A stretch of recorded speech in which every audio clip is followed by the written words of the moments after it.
Welcome to the Quality Meat Scotland podcast.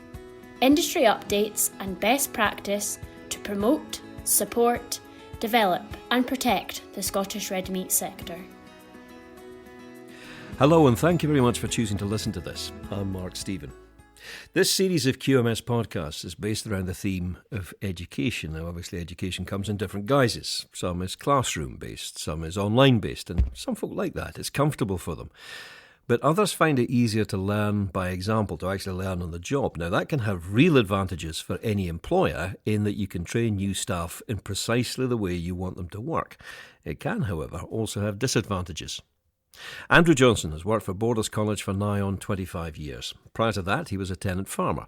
He was the course tutor for agricultural apprentices for many years, but currently he is their role curriculum learning manager for land-based studies. He's got a particular interest in livestock and upland farming. Andrew, thanks for agreeing to do this. No problem, thanks. Delighted to be here to discuss land-based apprentices. Well, good to have you. And Sean Williams came from a mixed livestock farm in Wales. He worked for the Scottish Government for a while, and he's currently working as farm manager at the Duke of Buccleuch's Bow Hill estate in the Borders. Now, Bow Hill is a leaf demonstration farm, and it's big.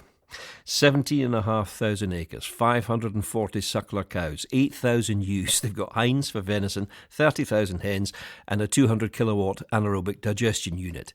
Now, he runs all of that with 12 staff and one apprentice. Sean, nice to have you too. Hi, thank you, Mark. It's more than happy to chat about what we do. I wanted to get straight into that because, let's face it, I mean, what I've just reeled off, given your workload, I would have thought the last thing you'd want to do is to take on an apprentice. Why do you do it? We're a very different business to a family farm, obviously, because it's all employed labour. So one thing is important for us is succession. So we need a succession of staff coming forward. So we view apprenticeships as a means of bringing new people into the business, training them up, whether it's for our own future use, but also to be able to train it for the industry, and is part and parcel of what we want to achieve as a business. And is that common, Andrew? I would have thought it would tend to be the big enterprises, big farms, etc., that would take on apprentices. Is that the case? The big farms in the States have traditionally supported us at Borders College with taking on apprentices, and probably are used to doing that, not just in land-based apprentices, but sometimes in other technical areas. But what we're seeing now is we're seeing more and more family farms and smaller operations buying in to the apprenticeship scheme. Sean's just mentioned succession planning. I think farmers generally are realising that is vital to get new people into the industry. So we're seeing it across the board, from tenant farmers that previously haven't employed anybody to estates like Bow Hill that have had apprentices on a rolling programme over several years. Sean, how big a burden is it having an apprentice? I would say it all depends on your infrastructure and your staff and the people that you engage with. If you engage well with the people or with the apprentices, then the apprentices you'll get more out of them. But also, I would never call an apprentice a burden, because the argument is we've all had to learn somewhere in the role we're doing. So if we don't give the opportunity to learn, then how are they ever going to pick up what's needing to do or the role? So yeah, so I would never call it a burden. I would say it's a case of putting time in to actually explain and make sure that they're clear on what goes on. The reason I use the word burden is because I used to be involved in training with the BBC, and frankly, a lot of the time you needed eyes in the back of your head. Yeah, but to be quite honest, what we do quite a lot of the time is buddy the apprentice with the other full-time staff members. So, for example, the first 3 months, they will spend a lot of the time with shepherds, because they are mainly more manual-based roles, and you're fairly restricted when you first take on an apprentice from being able to use equipment, tractors, machinery, because one, quite often they can't drive, and two, they don't have the necessary certificates. So we generally enroll them into that side of it first. But what behind the scenes is really important with these guys, that when you tie them to a shepherd and do the manual labour side, they're also picking up stockmanship and shepherding skills at the time. So the argument is if you learn those core skills, that's essential in whatever role you do with livestock enterprises. Andrew, how does the college fit into this picture? How much of an ongoing dialogue is there between the farmers and the colleges? Can you give me examples? Yeah, I think Sean's obviously on this recording today, and we've worked for many years with Sean at Buccleuch. Now, the way we work, this doesn't happen with every college and every training provider, but the likes of Sean likes the students to come to college for a year or so to start with on a full-time course, and they might do a work placement, for example, up at Bow Hill or one of the other farms, and then with a bit of liaison between ourselves, we'll say this candidate might be suitable, and then we'll look to progress them from the full-time course onto the apprenticeship scheme. So once they're on that apprenticeship scheme, we provide the training, not the on-farm training, the college training and the assessment. So they come into college on a part-time basis, which is agreed between ourselves and the employer. So they have the calendar for the year. Typically, at Borders, what happens is they come in maybe 10 days in the year, and we tend to pick these days so they're not, we wouldn't be bringing apprentices in just now. In the middle of lambing or something, Exactly. So we speak to the employers, and we set out an assessment schedule, what we're going to assess at particular times. And then we will send our college assessor out, for example, to Bow Hill to watch the apprentice actually working in the workplace, and speak to Sean, speak to other people on the farm, and just to make sure that what's happening at the college is linked up to what's happening on the estate or the farm. And Sean, if you've got somebody who's come to you for an apprenticeship and you're not sure, or rather that there are obvious gaps, there's obvious deficits in what they need to know, do you feed that back to the college and say, can you, just bring them up to speed a bit on this and that and the other thing? Again, I'm trying to get a sense of how much this is a dialogue. Actually, the whole how we take on apprentices has evolved since we started. We generally, in the past, we would maybe start an apprentice straight off. They would be full-time on farm, and they would have the odd days here and there at college. The challenge we found with some of that situation, or situations similar to that, was the fact that they were unsure as a whole whether they wanted to do an apprenticeship or what job they wanted to do for the future, because quite a lot of these boys, when they came out of school, kind of walked into that role and felt this is the right thing to do, but actually when they got a feel of the job, they didn't really want to do it. So we kind of changed it a bit slightly, and what we've partnered with Borders College on it is the fact that they'll take them as a full-time course student to start with. That allows them to engage with ourselves and the college and learn the basic skill sets that's required between us both. But the benefit is, if they want to step away from agriculture and go and do another course like gardening or estate management or forestry or whatever, they can chop and change between those courses and step away from the farming side. But if they're 100% sure they want to go into agriculture or farming, they can then, we would evaluate them over a year's period and decide whether they're fit to roll onto an apprenticeship. And this model that you've obviously got between Borders College and Buccleuch Estates, Andrew, is that the norm? Is that universal? It's not. The model we've described works really well with Buccleuch. One reason Sean's already mentioned, we get a year to work out if that candidate's going to be correct for the farm and if that farm's going to be correct for the candidate. Plus, we get a chance to make sure their core skills and qualifications are up to the required level. But there's nothing to stop. The majority of our apprentices do come in without having done a full-time course previously. So, the model is really flexible and both work. And how does this work financially? I mean, who gets paid what? Well, these apprentices are fully employed by the farms or the estates, so they're getting a wage and learning and achieving a qualification at the same time. There is an apprenticeship rate in agricultural wages, but we tend to find that most employers are paying above that rate now.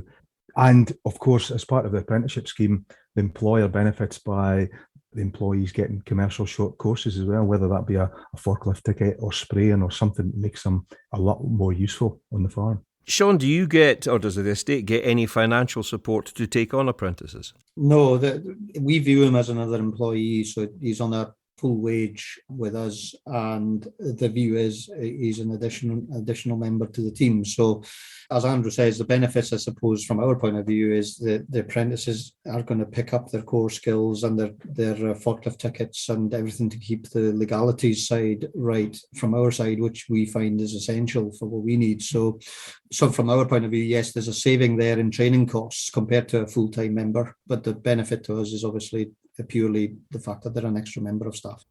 Again, this thought hadn't really crossed my mind till you spoke there. Is it always he? Do you get female apprentices through too? Have you had female apprentices through too? Yes, we've had females yet. We had 3 apprentices until last year there. And we had two boys and 1 female. And never a problem either way. Everyone gets their own same opportunity regardless of what happens here.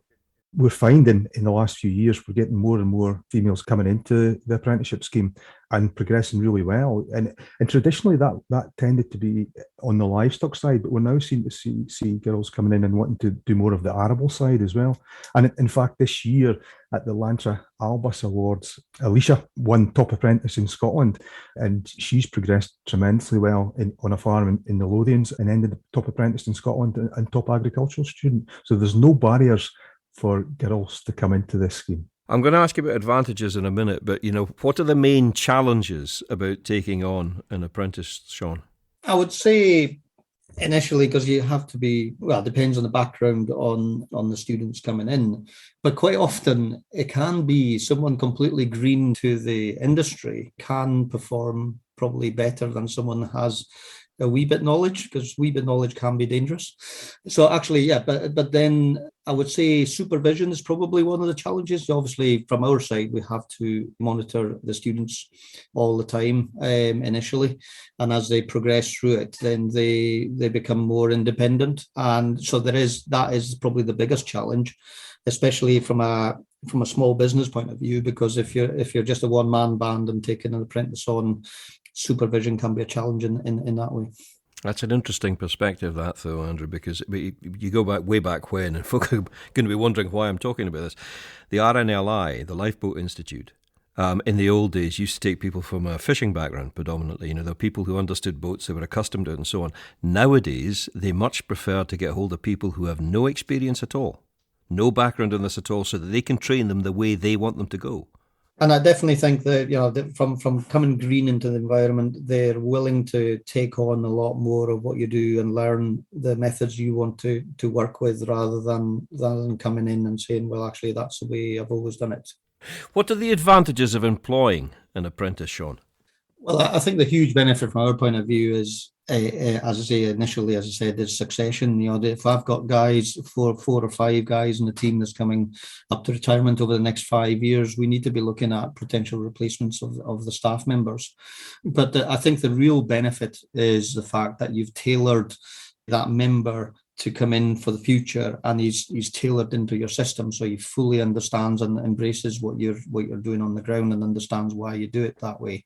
But it's not just that, it's the fact doing the job is one thing nowadays, but there's a lot of paperwork goes with that role. And as we become more aware of more apps and technology coming onto farms, everything's managed a lot more instantly. So, keeping records, vet and med records is instant on farms. So having these people embracing that from the start, it's a lot easier. And the younger generation now are far more technologically advanced compared to what we were in our era. This question to both of you, do you think that industry-wide there are enough apprentices out there? There's enough training being done? I think there is still room for more, because we're constantly getting phone calls and emails from farmers up and down the country looking for staff at the moment. So there's an opportunity for more. I mean, things have progressed in the last few years. We are involved with the pre-apprenticeship scheme, which has been a great thing that started with Ringlink further north in Scotland. We're involved with the Borders Machinery Ring, and the pre-apprenticeship sits below the apprenticeship schemes that we're talking about today. So that's been an addition in the last few years. So that has created a lot more apprentices in the industry. Sorry to interrupt you, Andrew, but what is a pre-apprenticeship? How does it differ? The pre-apprenticeship, just as it says, it's below the apprenticeship scheme. So it's basically, it was started by Ringlink 3 or 4 years ago, and it was basically to get youngsters with no background in agriculture onto farms, and it feeds into the apprenticeship scheme. That's how it works at the moment, certainly. And Sion, what's your view on this? Do we need more apprentices? Most definitely, we're an aging industry, and unless we're bringing in youngsters into the industry, we're not going to have people coming in to replace us down the line. Food is important as far as being able to produce food for the country. So at the end of the day, and I think that's going to become higher and higher up the agenda. So we need the people to be able to do the work. And if we don't have them, and if they don't have the necessary skill sets, which is probably more important than anything, we're going to have a huge challenge in the industry. Is there any guidance, or is there anything out there, Andrew, that farmers could take a look at before they decide to take the plunge? Yes, if you go and look on Borders College website, if you look at SRUC as well on their website, they've got clear course routes and descriptions of the apprenticeships on offer. But employers could also look at the toolkit. There's an employer's toolkit which was developed by Lantra and the Skills for Farming group, and it goes through all the steps in the process of taking on an apprentice, and talks about the different schemes, and also talks about things like employment and induction, health and safety, and where to go to find out more information. What would you say, Sean, to any farmer thinking of taking on an apprentice? It all comes down to understand your needs. And I would say there's a couple of things here. If you're going to expect someone that's going to walk into a job and know fully what to do, an apprentice probably isn't the right thing to do. But if you want to build something for the future and have someone that you can liaise with for a long, long time and have him on farm for the future, I think that's where the apprenticeship thing fits in. And it all comes down to given time, what you can afford to put in time, because if you're never home and able to give someone time to run the apprentice, it's quite challenging, obviously, for them, because they don't get the most out of it either. So I think there's a lot to decide there on your requirements first before you just delve into it and think this is the silver bullet. However, there's massive rewards from actually being able to train someone up to fit in with your system, but also the benefits to the rest of the industry down the line, because we've had numerous apprenticeships, and I would say they've not all been successful. We've had a couple of guys that have been with us and nearly completed an apprenticeship and decided they didn't want to finish it, and went to work in the apprenticeship in the mechanical industry. And now they've got great jobs in Canada working for John Deere and these companies. So the argument is, if we hadn't started with that, they probably wouldn't be still in the industry somewhere. That's true, I suppose. And stand the question on its head, Andrew, what would you say to any young person thinking of becoming an apprentice? I'd really encourage any youngster to think about becoming an apprentice. There's great opportunities out there. If you go back to when I was at school, agriculture was seen as a dead-end industry. If you couldn't do anything else, you'd get a job on the farm or get a job in the mill. That's what we were told at school. Now there's great opportunities. You can move up the ladder. There's various steps, various levels of apprenticeships, and there are opportunities out there. And it's precision farming. There's agritourism. There's loads of branches out there that. Not just youngsters, it's people that have been in other industries and have decided to come back into agriculture. There are loads of opportunities. And I think that's really, really encouraging, because we have got the ear of careers advisors now. We've got the ear of youngsters coming through the schools. In the past, we didn't have that link. And agriculture, as I say, was seen as a manual grafting type job, but there's loads and loads of opportunities to progress. I mean, our apprentice, Alicia, who I mentioned before, she's now been headhunted by organisations that have realised that she's come through the steps. She learns quickly, she works hard, she's committed to the industry. So, other people are looking at her now and they're saying, well, she could move up into a different job. So that I would really, really encourage youngsters to come into agriculture. I must say, it's a real pleasure to actually talk about something that sounds quite so positive. There seems to be a lot of really good things going on at the moment. I think there are. I mean, there are various courses. At Borders, we start with secondary schools and we bring them in to do half a day a week, a couple of afternoons a week on agriculture, on forestry and these type roles. And we capture them at that age, and then they realise there's progression up the ladder. And I think agriculture, there are jobs. Of all the land-based industries at the moment, and of all the land-based students we have, I would say more are gaining employment from agricultural courses than any other land-based industry. Interesting. Very interesting. Listen, thank you both very much for your time. Andrew Johnson from Borders College and Sean Williams from Bow Hill Estate in the Borders. Been nice speaking to you both. Very welcome. Thank you. I hope you found this useful. Next week, we're going to be talking to a gentleman from the University of Abertay who heads up their new product development team about the importance of technology and innovation in food production and the career opportunities that exist there. It might surprise you. Until the next time, I'm Mark Stephen. Thanks for listening.